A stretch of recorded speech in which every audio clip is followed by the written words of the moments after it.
I'm Edie Lush, and I'm here in the Hub Culture Pavilion in Davos with a familiar face, Tony Haymet, Director Emeritus at Scripps Oceanography. Tell me a little bit about the conversations you're having about the ocean and the economy, or the economy of the ocean here at Davos. Well, the ocean's a great economic object. It's a great source of wealth for nations around the world, and so it's a good thing to talk about at Davos. The ocean we use for transportation. 90% of the goods we move around the world are transported by ship. We use it for tourism and coastal development. We use it for fishing. You know, 1 billion people rely directly on fish for their sole source of protein. And, you know, it's also a great source of inspiration. When people go to the coast, they tend to stand and look out on the ocean. They don't look back at the land. Somehow human beings like the idea of being near the ocean and looking out. And so for all those reasons, it has economic value. And for those of us who think we're degrading our ocean, for reasons that I think we understand, it's part of the global commons. It's like the atmosphere. It's something that nobody owns and everybody owns. Because it has such great economic value, and that's now becoming more apparent, it's susceptible to solutions that have an economic basis. So tell me about some of those solutions. Tell me how the mindset, the world's mindset, or individual countries or groups' mindset is changing, because we haven't always valued the ocean. No, we've really, for 150 years, used it as our dumping ground. Mm-hmm. I mean, you know, we've put sewage in it, of course, and, you know, a lot of us are worried about endocrine disruptors that get into the ocean, very hard to get rid of when we want to reuse that water. You know, we've sort of abused our coasts. A lot of countries are facing coastal degradation. Of course, we've used the ocean as a great heat sink. So 90% of the heat we've made, you know, by trapping greenhouse gases that trap heat in the planet. Luckily for us, that's gone into the ocean. Otherwise, our atmosphere would be completely unbearable. About 30% of the CO2 we've made is also dissolved in the ocean. And maybe we think that's a good thing, because otherwise that CO2 would be trapping yet more heat in the atmosphere. But unfortunately, when it gets in the ocean, it makes the ocean more acidic.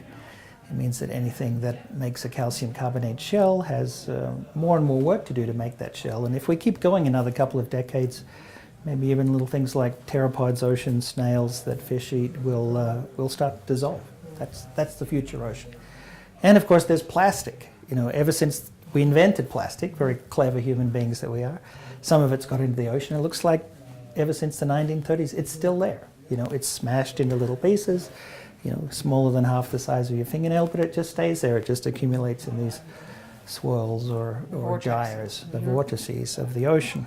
And we can go out and measure. We can measure how much of it there is. And so our Scripps students were out there in a real scientific expedition and found, when they towed a net, that half of what they got was plastic and half of what they got was life. You know, exactly the same size.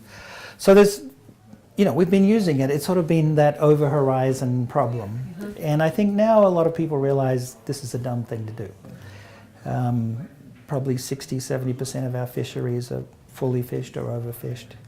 We have $100 billion a year global fisheries industries that probably could be $150 billion if we only did some modest management practices.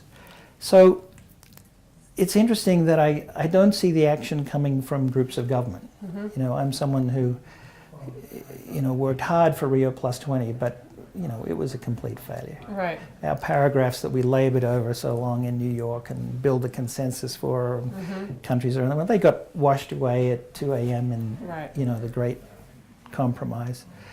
You know, the same thing at the climate meetings. You know, well, back to Rio for a second. I mean, in Rio, the original Rio, you know, the oceans weren't mentioned. That's how off the agenda oceans were.